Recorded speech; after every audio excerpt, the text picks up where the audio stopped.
wabarakatuh. Selamat siang. Anda menyaksikan Top News bersama saya Arkan dan inilah Top News selengkapnya.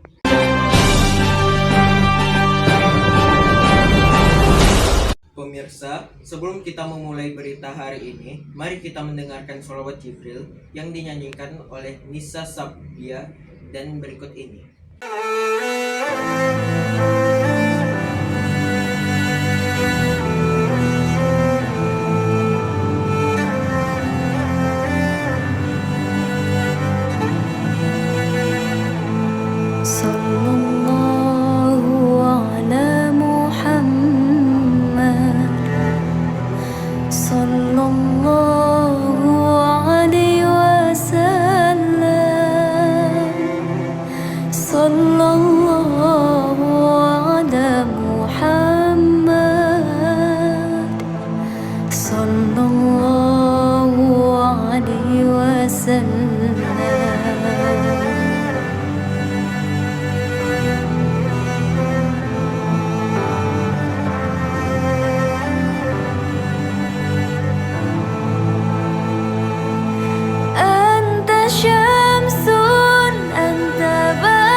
Pemirsa, relawan disabilitas Lebanon berikan harapan melalui dapur komunitas.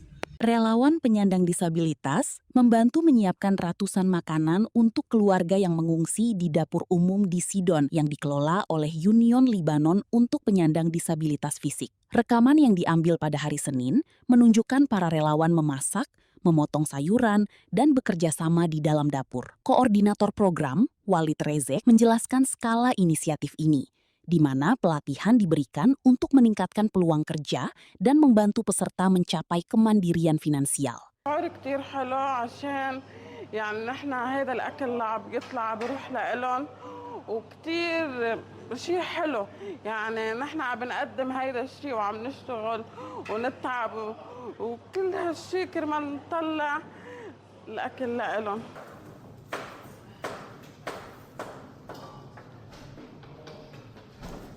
هيدا المشروع هو صار كل حياتي. أنا هون تعلمت كل شيء. بالنسبة لي هيدا المشروع أمل لكتير عندهم إعاقة وغير عندهم إعاقة، عشان بيصير موضوع الدمج، بيندمجوا الاثنين سوا.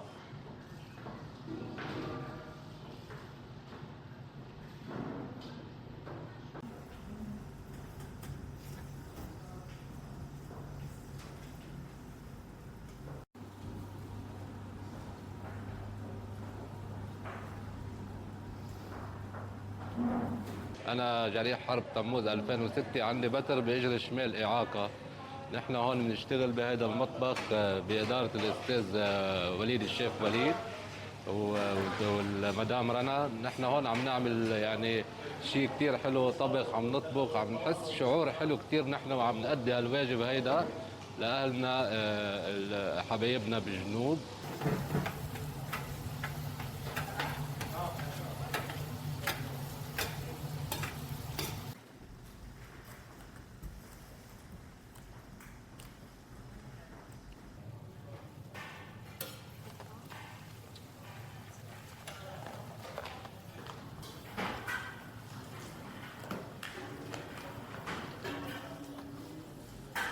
نحن هذا المطبخ هو مطبخ الاتحاد اللبناني للاشخاص المعوقين حركيا، هو مطبخ مجتمعي بضم اشخاص معوقين واشخاص غير معوقين ومستفيدين من هذا العمل ضمن برامج نحن بنشتغل عليها. هي اساس البرامج هي برامج تدريبيه بتاهل هيدي العالم لتاهيلهم لمهنه، لتوصلهم لاخر مشوار انه ماديا يستقلوا.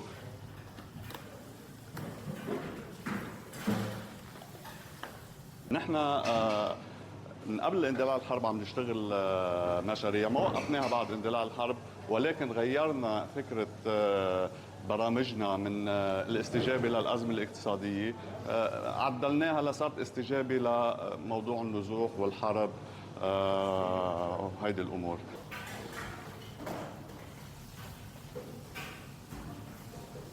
نحن هلا حاليا عم نعطي 450 وجبه انتاج يومي لاغلب النازحين اللي موجودين بالمنازل، يعني نحن المؤسسه الوحيده اللي هلا عم نعطي وجبات ساخنه للنازحين في المنازل فقط.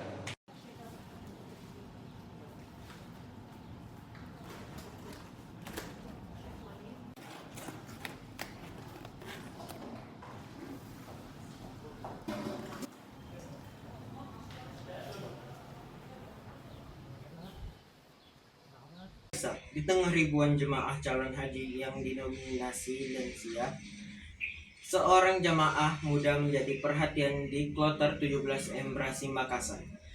Andi Muflih, jemaah usia 24 tahun asal Kabupaten Sinjai yang berangkat ke Tanah Suci untuk menggantikan ayahnya.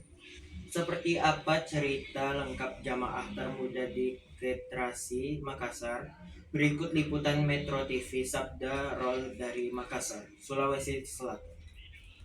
Sebanyak 393 jemaah calon haji Kloter 17 asal Kabupaten Bone, Kabupaten Sinjai, dan juga Kota Makassar sudah diterima di Asrama Haji Sudiang Makassar sebelum nantinya diberangkatkan menuju ke Madinah, Arab Saudi. Jadi 393 jemaah dari 3 kabupaten kota ini dengan berbagai usia, dari ada yang paling muda dan juga ada tentu saja jamaah tertua atau jamaah lansia. Nah, kali ini saya akan ngobrol dengan jemaah yang salah satu jemaah termuda atau jemaah Gen Z. Nah, ini kira-kira apa ya persiapannya dan apa saja yang dibawa sebelum berangkat ke Tanah Suci. Saya sudah bersama dengan salah satu jemaah termuda di Kloter 17 ini. Halo, Assalamualaikum. Halo, waalaikumsalam. Dengan siapa? Nama saya Andi Muhammad Mufli Fahran. Umurnya berapa? Umur 24 tahun. 24 tahun, pemirsa, Gen Z banget. Ini perginya menggantikan Bapak ya. Boleh diceritakan? Bapak meninggal 2021, 5 tahun lalu. Kemudian saya penggantinya. Diurus pada tahun 2022 diurus langsung pergantian nama. Kalau boleh tahu Bapaknya mendaftar tahun berapa? Bapak daftar tahun 2012 ya. Mufli ini berangkat ke Tanah Suci sama siapa? Berangkat sama ibu. Oh, jadi tadinya ibu mendaftar haji tahun 2012 dengan bapak ya. Tapi takdir berkata lain, bapak wafat di tahun 2021. Mufli, ini kan kalau kita lihat di sini sebagian besar jemaah dari kloter 17 ini memang didominasi oleh lansia seperti itu. Mufli salah satu yang termuda Gen Z seperti itu. Gimana sih perasaannya tergabung di kloter 17 ini? Perasaannya sungguh sangat baik, apalagi kita ini yang paling muda mungkin bisa lebih memperhatikan orang tua kita. Kita bisa memperhatikan, kemudian saya juga ketua regu, ada rombongan saya juga lansia ada 3 orang. Jadi bagaimana kita bisa memperhatikan, melihat dengan baik orang tua. Ketua regu jadi harus lebih memperhatikan lansia, ada 3 lansia ya di rombongan kamu. Terakhir mungkin ada tas jinjing, tas selempang seperti itu di badan kamu. Aku pengen tahu dong kamu bawa apa aja? Ada obat nggak? Ini meskipun Gen Z masih 24 tahun, ada obat encok atau apa gitu, balsam nggak? Bantal kepala, gula-gula, saya gula. Bawa permen. Oke, pegangin. Iya, permen, salompas. Ternyata bawa koyo juga. Yang muda, yang tua tetap bawa koyo ya pemirsa. Tak taruh sini dulu. Oke. Ada lagi? Cemilan-cemilan mente. Biasanya orang bilang mente. Iya. Ini khas dari ini nggak sih? Enggak, Ji. Iya. Baik, Mufli, terima kasih udah sharing sama Metro TV. Sehat-sehat di sana, titip jamaah lainnya. Ya, kamu ketua regu di sini. Semoga pulang menjadi haji yang mabrur ya. Amin ya rabbal alamin. Terima kasih. Tos deh, kalau gitu sih kita tos. Oke, itu dia cerita dari Andi Mufli, salah satu jamaah kloter 17, baru 24 tahun, akhirnya bisa berangkat ke Tanah Suci. Baik, demikian dari Makassar, Sulawesi Selatan. Sabda oleh Ahmad Safei, Metro TV. Kami ajak Anda memperbarui informasi terkait pemberangkatan jemaah calon haji. Kita bergabung bersama rekan Al-Hadi Habibi di Aceh, Edi Sembiring di Medan, dan Rona Marina di Bekasi. Berikut liputan dari jurnalis Metro TV.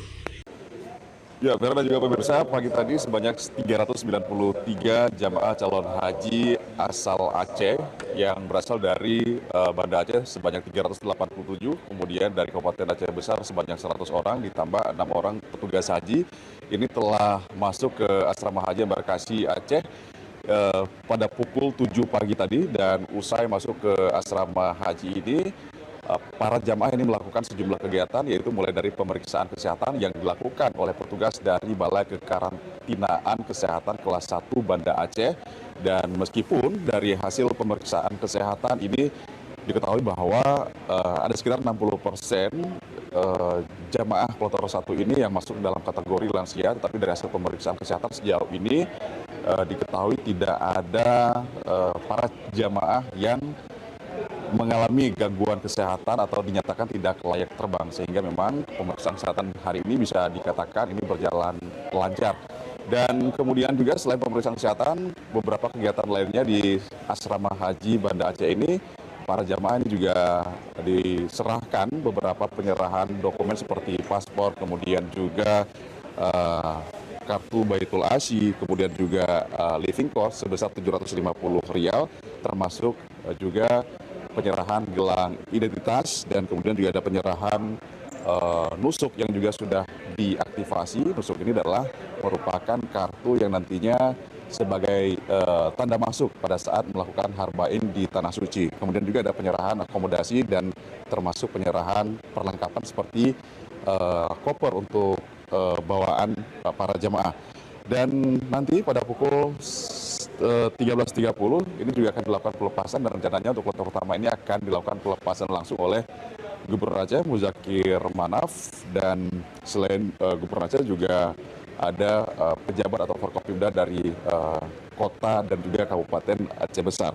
Dan sesuai jadwal, kloter pertama ini nantinya ini akan bertolak ke Tanah Suci pada pukul 01:05 waktu Indonesia Barat, yaitu pada Rabu besok.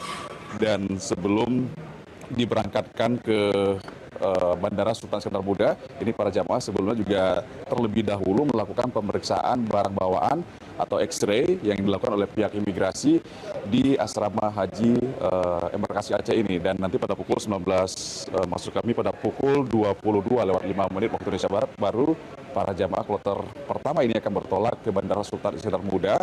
Dan untuk proses pemberangkatan jemaah haji tahun ini juga berbeda jika dibandingkan dengan tahun sebelumnya. Jika biasanya pemberangkatan jemaah calon haji Aceh ini diberangkatkan melalui lapangan apron di bandara, tetapi pada saat tahun ini ada peningkatan layanan di mana para jemaah ini mendapatkan kemudahan, yaitu diberangkatkan melalui terminal VIP dan selanjutnya tidak lagi harus melewati tangga pesawat namun langsung menuju ke pintu Garbarata. Dan selanjutnya ini para jemaah langsung akan diberangkatkan menuju Bandara King Abdul Aziz di Madinah. Vera. Baik, dari Aceh kita bergeser ke Medan. Edi, kapan kloter 13 akan diberangkatkan ke Tanah Suci? Vera dan juga pemirsa, kelompok ke-13 embarkasi Medan dijadwalkan akan tiba di asrama haji Medan pada pukul 1 siang ini. Namun sebagian jemaah yang berasal dari Kabupaten Labuhan Batu Utara dan Kota Medan telah tiba secara bertahap di asrama haji, dan saat ini terlihat sedang menunggu jemaah lainnya dan beristirahat setelah menempuh perjalanan yang cukup panjang dari daerah masing-masing. Kloter 13 embarkasi Medan ini akan menginap 1 malam di asrama haji dan akan diberangkatkan besok hari melalui Bandara Kuala Namu Deli Serdang. Sebelumnya, Vera dan juga pemirsa, proses pemberangkatan kloter 12 embarkasi Medan telah berlangsung lancar pada pagi hari tadi, dan setelah melalui pemeriksaan akhir termasuk pemindahan menggunakan X-ray, para jemaah ini diberangkatkan seluruhnya pada pukul 10 tadi pagi melalui Bandara Kuala Namu Deli Serdang. Terdapat sebanyak 358 jemaah calon haji yang terdiri dari 354 jemaah dan 4 orang petugas haji pada kloter 12 embarkasi Medan ini. Jemaah termuda berusia 18 tahun dan jemaah tertua berusia 83 tahun. Namun demikian, terdapat 2 jemaah dari kloter 12 yang harus menunda keberangkatan karena alasan kesehatan. Keduanya akan menunggu kesempatan untuk diberangkatkan pada kloter berikutnya setelah dinyatakan layak terbang. Dan pemirsa, hingga saat ini sudah sebanyak 4.257 atau 71,88% jemaah calon haji asal Provinsi Sumatera Utara yang telah diberangkatkan ke Tanah Suci melalui embarkasi Medan. Masih ada 1.665 atau 28,12% jemaah calon haji yang akan diterbangkan secara bertahap ke Tanah Suci melalui 5 kelompok terbang lagi hingga 11 Mei 2026 mendatang. Untuk sementara demikian, Vera, kembali ke Anda di studio. Baik, dari Medan kita bergeser ke Bekasi. Rona, bagaimana proses pemberangkatan jamaah haji hari ini di sana? Ya, baik Vera, proses keberangkatan jemaah haji menuju ke Bandara Soekarno-Hatta dari embarkasi Bekasi ini sudah dilakukan sejak pukul 7 waktu Indonesia bagian Barat pagi hari tadi ya. Di mana memang ada sekitar 445 jemaah yang diberangkatkan, di mana ini terdiri dari 441 jemaah, sedangkan 4 lainnya ini merupakan petugas hajinya ataupun petugas pendampingnya begitu ya. Dan memang ini tandanya apabila diberangkatkan pada pagi hari ini, para jemaah ini sudah datang sejak sekitar semalam. Karena mereka biasanya akan menginap sekitar 18 jam di asrama hajinya masing-masing, termasuk di asrama haji Bekasi begitu. Dan kemarin ketika mereka sudah sampai di asrama haji Bekasi begitu Vera, mereka langsung memasuki aula utama. Di sana mereka mendengarkan arahan, kemudian juga dakwah, kemudian juga petunjuk-petunjuk apa saja yang boleh dan tidak boleh untuk dilakukan agar mereka nanti bisa beribadah dengan aman dan juga nyaman. Nah, selain itu juga kemarin di aula utama mereka diberikan fasilitas terkait dengan cek kesehatan, baik itu gula darah dan lain sebagainya. Kemudian mereka juga dibelikan living cost atau uang saku sebanyak Rp750 atau setara dengan sekitar Rp3.100.000. Dan selain itu yang menarik Vera, memang pada ibadah haji tahun ini para jemaah ini sudah difasilitasi oleh kartu nusuk yang diberikan langsung ketika mereka sampai di embarkasi masing-masing begitu. Jadi bukan ketika mereka sudah di Arab Saudi baru diberikan, namun mereka disuruh scan aplikasi dari Kementerian Haji yang nantinya bisa keluar begitu kartu nusuknya dan sudah bisa dipakai ketika mereka berangkat dari embarkasi menuju ke bandara.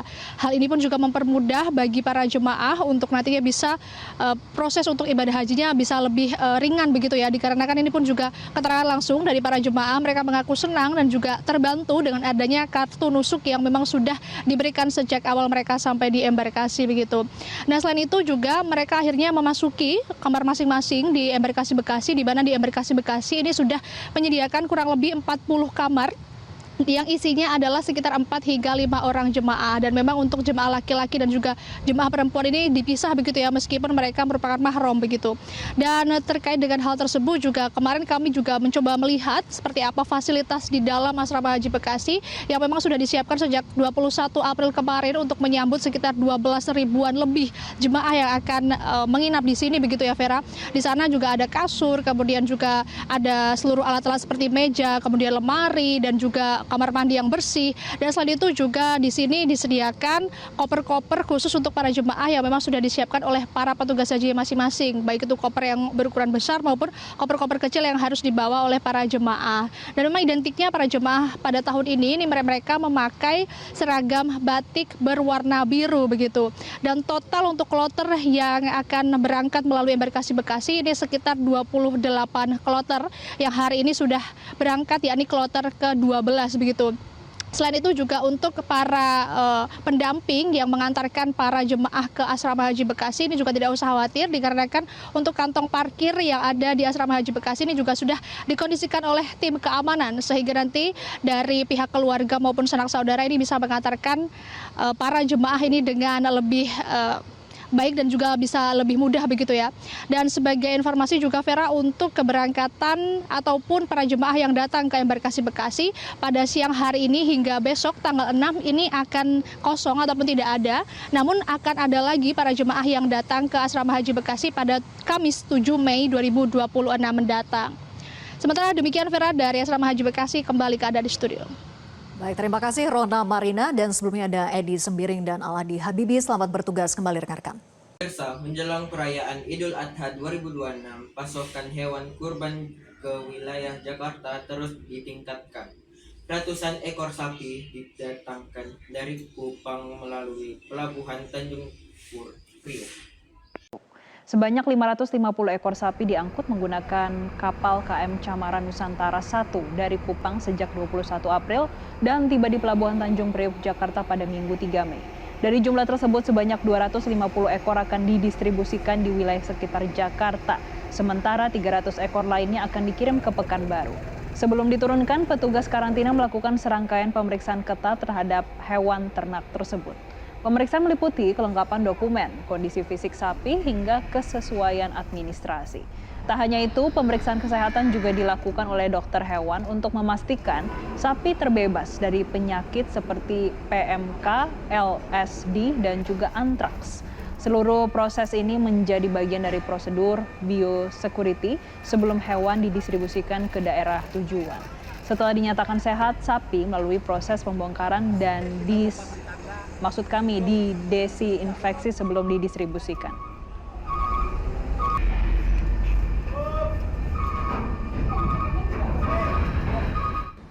Sapi tersebut dari Kupang, dari hasil pemeriksaan di atas kapal, sapi-sapi tersebut dinyatakan secara fisik adalah sehat. Nanti pada saat selesai dilakukan pemeriksaan fisik, nanti dilakukan proses pembongkaran dan akan didistribusikan. Yang 250 ekor itu distribusikan ke Bekasi, kemudian yang 300 ekor akan diangkut lewat darat menuju ke Pekanbaru. Nah, ini sapi-sapi ini dalam rangka kaitan dengan persiapan Pemirsa, jelang hari Idul Adha 1447 Hijriah atau Hari Raya Idul Kurban, pedagang hewan kurban mulai ramai di Makassar.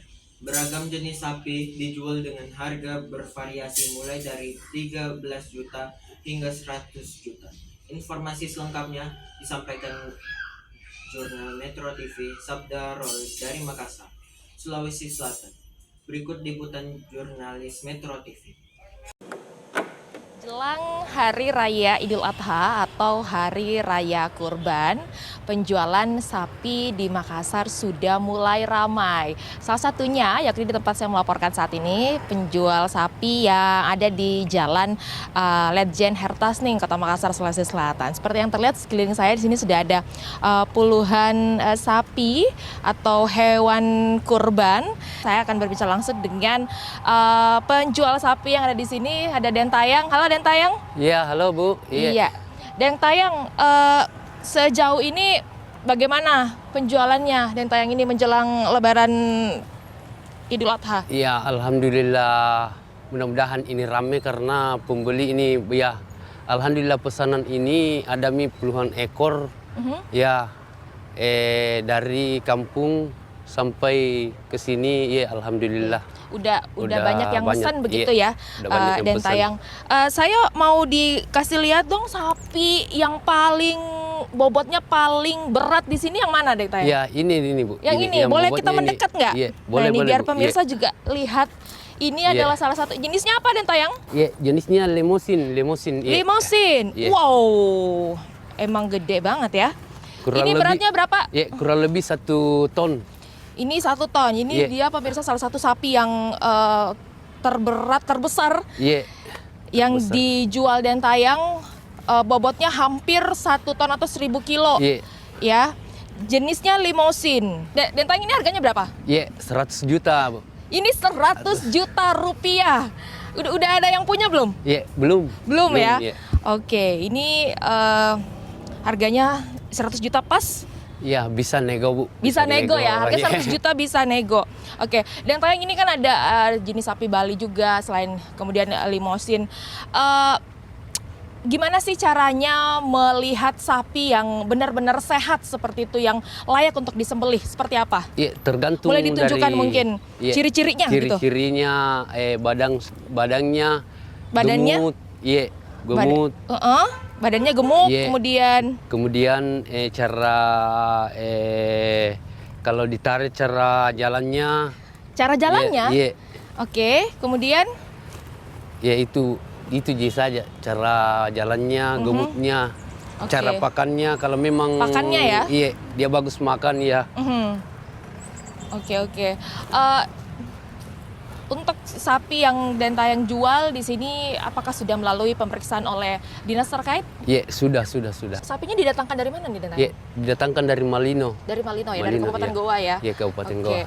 Untuk Lebaran tahun ini Dentayang menyiapkan berapa sapi? Kalau saya menyiapkan tahun ini sekitar 70-an ekor. 70? Iya. Kalau tahun lalu? Kalau tahun lalu 50 ekor. 50 ekor tuh tahun lalu laku semua? Iya, laku semua, alhamdulillah. Baik, pemirsa demikian dari Makassar, Sulawesi Selatan, Sabda oleh Ahmad Safai, Metro TV. Terima kasih Dentayang.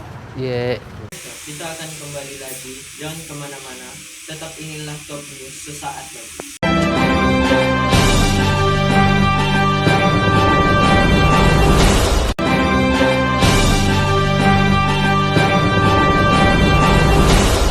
Kita kembali lagi di Top News bersama saya Arkan. Kita lanjutkan informasinya. Pemirsa, penjualan hewan kurban jelang Lebaran Idul Adha mulai menggeliat. Salah satunya penjualan hewan kurban di Palmerah, Jakarta Barat yang omsetnya menembus ratusan juta rupiah. Pemirsa, Hari Raya Idul Adha ini tidak sampai 1 bulan lagi. Artinya saat ini memang sudah sangat banyak masyarakat yang mulai berjualan hewan kurban. Salah satunya ada di belakang saya. Saat ini merupakan lokasi tempat penjualan hewan kurban berupa sapi maupun kambing yang berada di Jalan Kemandoran 3, Palmerah, Jakarta Barat. Ini kalau kita lihat dari tadi sapinya sudah banyak sekali yang ada di sini. Kemudian juga hewan kambingnya yang ini memang diperjualbelikan untuk Hari Raya Idul Adha. Nah, untuk mengetahui berapa harganya kira-kira, kita sudah bersama dengan pemiliknya di sini. Halo Pak Usup, selamat pagi Pak. Pagi Bu. Ya. Pak Usup, boleh dong dijelaskan di sini tuh ada hewan kurban, ada jenis apa saja, dan sebenarnya saat ini harganya berapa sih Pak? Ini jenis Marlboro ya. Ini saya jual harga 36, jadinya 35. Nah, ini semuanya paling mahal itu Bu. Itu jenis apa, Pak? Jenisnya lemosin, semua rata-rata lemosin. Ada si metal, si Marlboro gitu ya, Bu. Harganya berapa, Pak, kalau yang itu? Yang ini saya jual laku 41, bobotnya 700. Kalau yang ini 500 lebih. Saya jual 36 atau 35 ya. Kalau harga kambing, Pak, saat ini? Kalau kambing, masalahnya belum datang, tapi kambing yang ada piaraan yang dari Jawa Timur, mungkin 2 minggu lagi baru datang ya. Saat ini? Saat ini piaraan saya jual paling mahal 8 juta. Bobotnya hampir 67 kilo. Nah, yang paling murah 4 juta, bobotnya sekitar 38 atau 37. Kalau biasanya puncak ramainya itu kapan, Pak? Apakah 10 hari sebelum Lebaran atau 1 minggu? Biasanya 1 minggu. Udah pada datang yang kambing, yang sapi udah susah nawarinnya udah pasang gitu aja. Kalau dalam 1 tahun misalnya di setiap bulan jelang liburan Idul Adha ini, biasanya penjualannya berapa banyak, Pak? Kalau di sini saya tiap tahun kalau sapi 50 ekor. Kalau kambing hampir 200. Oke, berarti omsetnya itu sampai ratusan juta ya, Pak? Iya. Oke, berarti banyak ya, Pak ya. Iya. Kalau sehari, Pak, pembelinya kira-kira berapa banyak? Kalau sekarang palingin 2 ekor, 1 ekor. Tapi kalau tinggal 1 minggu bisa cepet deh. Langsung banyak ya, Pak? Iya, ada beli 2 ekor, 3 ekor gitu. Oke, baik. Oke, Bapak. Terima kasih banyak, Bapak, atas waktunya. Ya, pemirsa, itu tadi adalah penjelasan dari penjual hewan kurban yang ada di Palmerah, Jakarta Barat, bahwa menjelang Lebaran Idul Adha tentunya ini penjualan sangat meningkat dan bahkan dalam 1 hari ini bisa menjual dari mulai 2 hingga 3 ekor sapi saat ini sebulan sebelum Lebaran. Nah, nanti apabila jika lebih dekat dengan hari Idul Adha, misalnya 10 hari sebelum Idul Adha maupun seminggu sebelum Idul Adha, penjualan akan sangat meningkat hingga 1 orang bisa membeli 2 hingga 3 ekor. Tentunya ini sangat menguntungkan bagi para penjual hewan kurban yang bisa mendapatkan omset hingga ratusan juta rupiah jelang Hari Raya Idul Adha. Dari Jakarta, Syahal Hadar, Maulana Ridwan, Metro. Pemirsa, informasi tadi sekaligus menutup perjumpaan kita di Top News hari ini. Sesaat lagi Anda akan menyaksikan jalan-jalan. Saya Arkan pamit mundur. Terima kasih, sampai jumpa. Wassalamualaikum warahmatullahi wabarakatuh.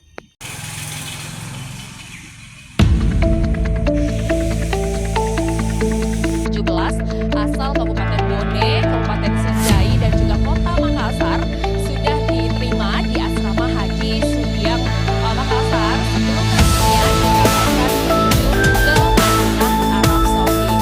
Jadi 393 jemaah dari kabupaten kota ini dengan berbagai usia, dari ada yang paling muda dan juga ada tentu saja jemaah tertua atau jemaah lansia. Nah, kali ini saya akan ngobrol dengan jemaah yang salah satu jemaah termuda atau jemaah Gen Z. Nah, ini kira-kira apa ya persiapannya dan apa saja yang dibawa sebelum berangkat ke Tanah Suci? Saya sudah bersama dengan salah satu jemaah termuda di Kota Kebulan. Halo, Assalamualaikum. Dengan siapa? Nama saya Timo Muhammad Sumatran. Umurnya berapa? 24 tahun. 20 Jawa.